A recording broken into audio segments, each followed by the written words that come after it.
Kalau kebenarannya Quran, oke, Quran itu benar. Apakah kira-kira seandainya Nabi Muhammad itu yoswone nggak hanya 63 tahun, kira-kira Quran ki apa ya kira-kira tetap 30 juz?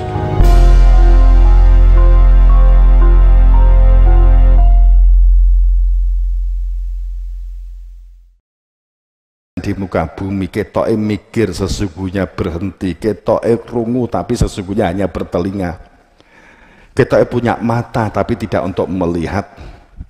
Afalam yasiru sebenarnya hanya berhenti, tidak kemana-mana, sebab sesungguhnya dia buta. Innaha tamal absor, karena untuk melihat Tuhan tidak dengan absor, tidak dengan ainun, walakin akan tetapi untuk melihat kebenaran, keberadaan Tuhan dengan mata hati fi sudur yang berada di dalam dada. Jika kamu tidak tahu siapa yang punya nama Allah yang gaib, fas'ahlu, maka tanyakan kepada ahli zikir, bukan ahli wirid, ahli zikir. Saya ulang, bertanyalah kepada fas'ahlu ala zikir, tidak fas'ahlu alal wirid. Kalau wirid itu di dinding nggawa tasbih Allah Allah Allah Allah Allah Allah, ini mutakoki gak dong, karena di Quran itu adalah ahli zikir. Nek wirid itu perbuatan dan lisan secara sifat dan asma yang diucapkan, itu namanya wirid. Tapi nek zikir manggone di dodo, di dalam mata hati ada kehadiran Tuhan yang punya nama Allah, sehingga saat menyebut Allah yang punya nama Allah ada di dalam dada, itu disebut zikir. Zikir hanya bisa terjadi jika telah mengenal rasa teh, maka ada ingatan teh.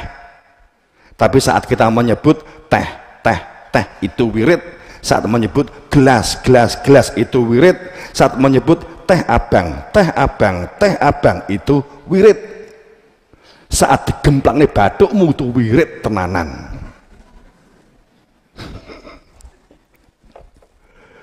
Ya tenanan tuh, waduh wirid lah.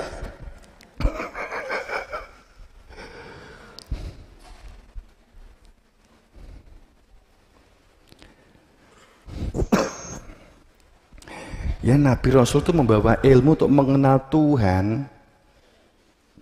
Jadi para ilmuwan itu di dunia wis disepakat, nek masalah agama itu nggak bisa diverifikasi seperti sains, salah. Ilmu tentang mengenal Tuhan itu siapapun bisa dan bisa mengalami. Mau perkorone kan gak gelem, kan ngono toh, gak gelem mergo waduh kok dekne, kok gak aku, kok gak dia, kan gitu kan. Aduh kok Muhammad ya. Seseorang tidak mengenal Tuhan maka tidak bisa disebut berilmu. Orang yang berilmu itu karena mengenal Tuhan dan mengenal hakikat jati diri, maka itu disebut orang berilmu. Selama seseorang tidak memiliki ilmu untuk mengenal keberadaan Tuhan, maka apapun alasannya dia hanya don. Hebatnya kayak apapun maka hanya prasangka. Sehebat apapun seseorang yang tidak memiliki ilmu, maka hidupnya hanya berada di dalam kehidupan prasangka. Wa ma yatabi aktsarahum iladon, dan sungguh prasangka tidak akan pernah menyentuh kebenaran. Wa malahum min ilm iyatabiun, tidak disebut mengikuti kebenaran jika hanya prasangka. Ingat ayatnya. Apakah orang-orang yang berprasangka merasa telah mengikuti nabinya, padahal nggak sezaman, padahal nggak kenal, padahal nggak dialog? Kemudian Nabi ngendikan melalui firman-Nya Allah, apakah mereka itu entuk kitab konggone nabi ini, apa mereka entuk kitab konggone Tuhan, sehingga mereka mendapatkan keterangan-keterangan tentang kebenaran yang jelas yang dapat dipertanggungjawabkan bahwa dia itu adalah seperti nabinya, memperoleh kitab dari Tuhan langsung. Ki ayat loh ya, kan gitu.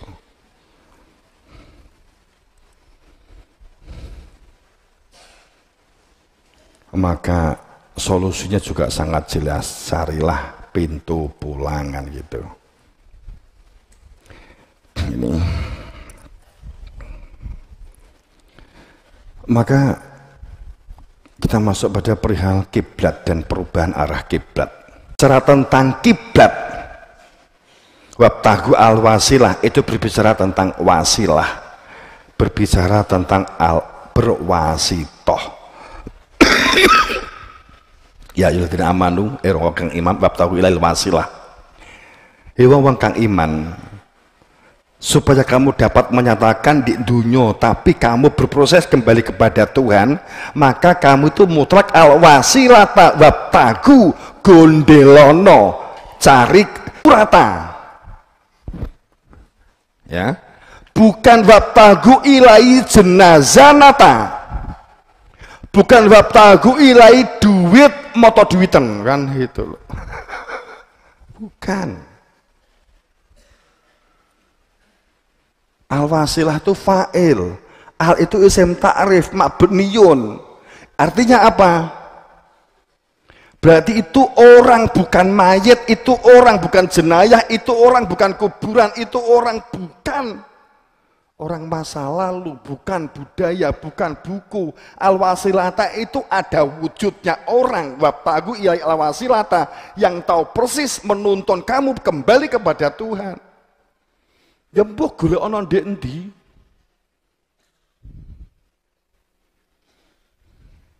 Ini dikatakan kiblat mutlak ada al-wasilata, sehingga kamu disebut berwasitoh, sehingga sholat kamu sholatul wusto, ingin makmur, ingin adil, ingin toto titi tentrem karto toto raharjo. Itu tatanan itu terwujud hanya jika kiblatnya hati nuraninya berfungsi. Hati nurani berfungsi hanya jika mengenal Tuhannya, tahu tujuan hidup. Maka di dalam sistem Tuhan otaknya. Jika tidak, sehebat apapun doktor, profesor sekarang ini sudah belum cukupkah? Setiap tahun sarjana pasti bertambah. Hukum setiap tahun pasti diwisuda soyot akeh. Ning nyotone bangsa dan negara soyot jempalian. Logikane saya akeh mesti ini saya pinter berarti saya sejahtera gitu kan, gampangannya kan gitu. Tapi alhamdulillah itu kan di gone negara maya, nah negara faktane kan alhamdulillah saya akeh, saya tentrem, saya adem, saya rukun. Sekarang kan alhamdulillah terwujudnya kerukunan, kebersamaan. Masyarakat yang nggak mampu dibantu, dikai duit, bensin regane disudo, alhamdulillah.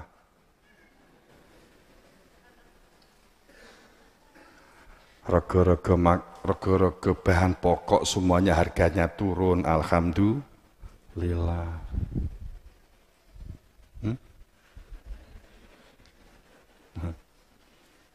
Ya kita syukuri, alhamdulillah, karena ingin mensejahterakan petani maka Lombok dinaikkan supaya petani ini sudah sejahtera. Bakul bensin di pinggir jalan, pom-pom bensin mini, kemudian bakul bensin botolan itu mesaki selama ini mungkin nggak bisa menghidupi, akhirnya bensin dinunggahke, akhirnya dia dapat keuntungan. Petani deli selama ini juga regane murah saiki diunggahke, alhamdulillah. Jadi menaikkan taraf kehidupan petani deli. Petani kan itu gampangannya kan begitu. Ojo nesu dhisik.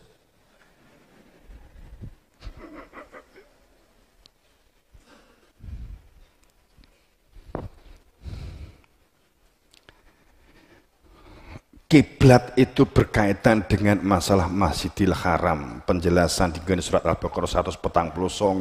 Apa yang dimaksud dengan Masjidil Haram? Ternyata di sini bukan masalah bangunan. Logis sebenarnya.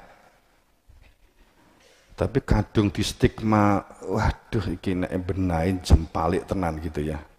Wa innahu lal haqqo minar rabbik. Yang disebut Masjidil Haram itu apa? Yakni menghadapkan hati wajahmu itulah Masjidil Haram, masjid maka saat dia dikenali, diharamkan segala bentuk najis ada di dalam dirinya, diharamkan. Masjidil Haram itu dodomu dewi-dewi, tempat sujudmu itu pangeran gitu. Nek fisik iso rusak, iso hancur. Postingan di gitu. Rumah Tuhan itu masjid. Masjid itu mana? Masjid itu dodo, sujud. Sujud itu jati diri fitrahmu itu sujud. Orang sujud itu karena mengenal jati diri fitrahnya sendiri. Tempatnya sujud itu ya kotake dadamu itu, bangunannya dadamu itu. Kowe ketok di rumah masjid. Ketok di rumah masjid ya. Ki anggap rumah masjid upamane masjid iki. Terus kemudian ning dodomu itu di rumah setan, iso gak? Ya jenenge kurang ajar. Allahu Akbar, jangkrik tenan ae. Aku wis salat ya ana ya ini Gusti Allah jan gak paring rezeki blas. Asem tenan aku wis kesel salat kan gitu. Jadi kita di masjid ning atine setan. Enggak, yang dimaksud masjid itu dodo nih diwi-diwi gitu. Dodo itu masjid, tempat sujudmu.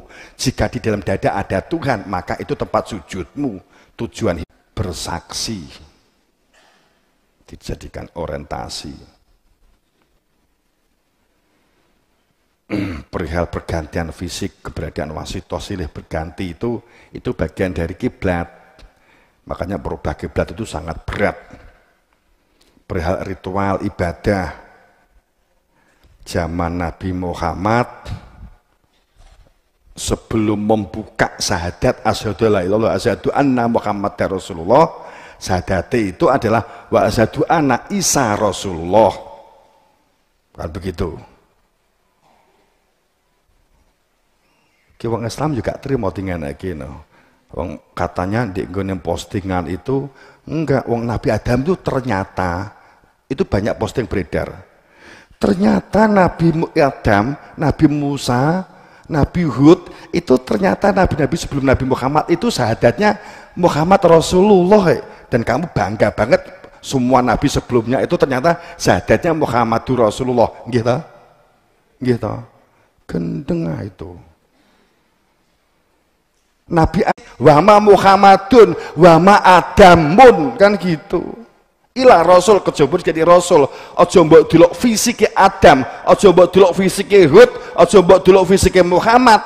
Intine keberadaan dia adalah sebagai Rasul membawa risalah. Saat Nabi Muhammad hadir, mohon maaf tak undur ke dhisik ben gak patek nesu. Pada saat Nabi Isa turun, kemudian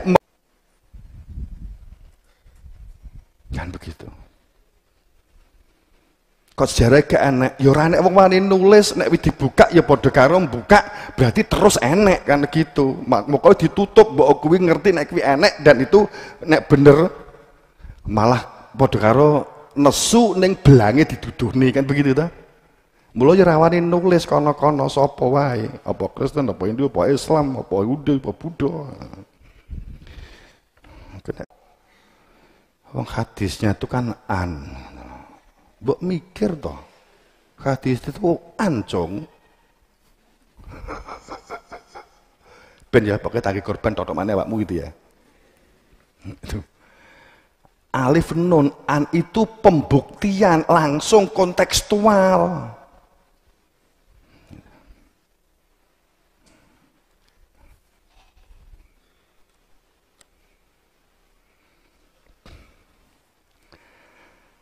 Kemudian kiblat itu juga perubahan ibadah. Ada perubahan tentang syahadat, bukan masalah fisik gitu ya. Itu selalu terjadi. Sesungguhnya itu yang terjadi jana Nabi Yunus gitu. Wes mungkin bisa menemedet rodok blak-blakan begini ya. Rodok buka. Gitu. nek kono-kono golek perbendaraan ora iso ngungkap perbendaraan dinasti sing bla bla bla bla bla itu. Nek perbendaraan intine urung diwujudne gak mungkin iso. Perbendaraan inti itu di dadane dia. Perbendaraan sing wujud itu keberadaannya Rasul. Bab donya katut. Kan begitu. Donya digoleki, perbendaraan intine gak digoleki. Wong mumet jambu mente.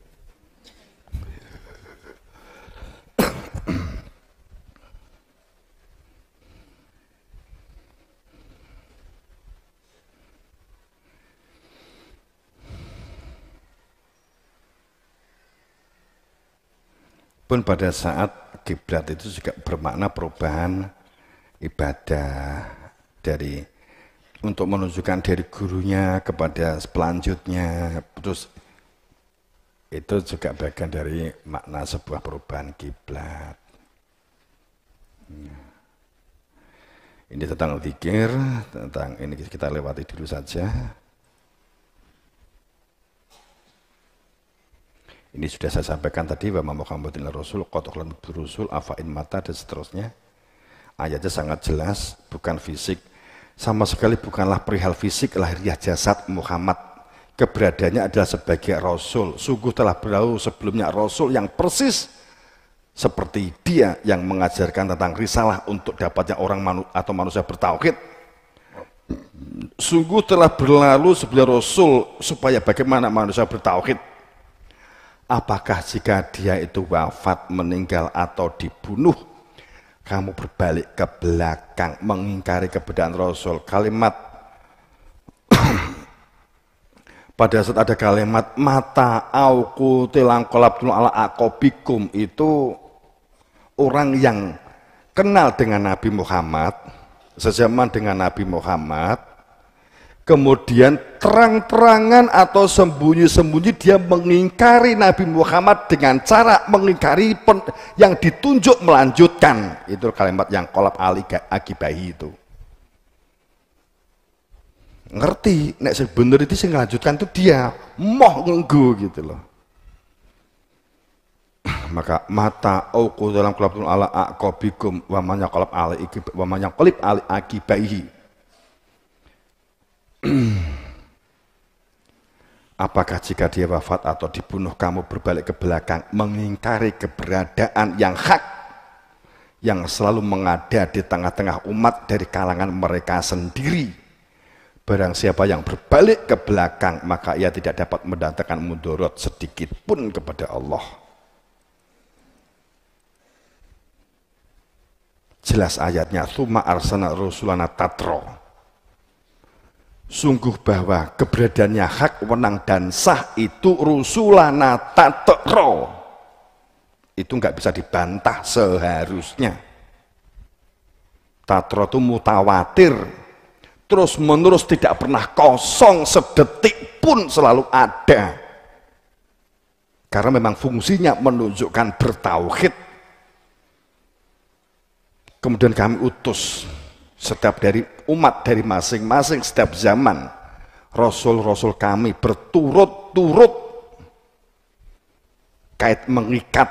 Kalimat tatra itu kait mengikat sangat kuat hubungan antara gurunya dan yang akan melanjutkan, bapak anak yang sangat kuat.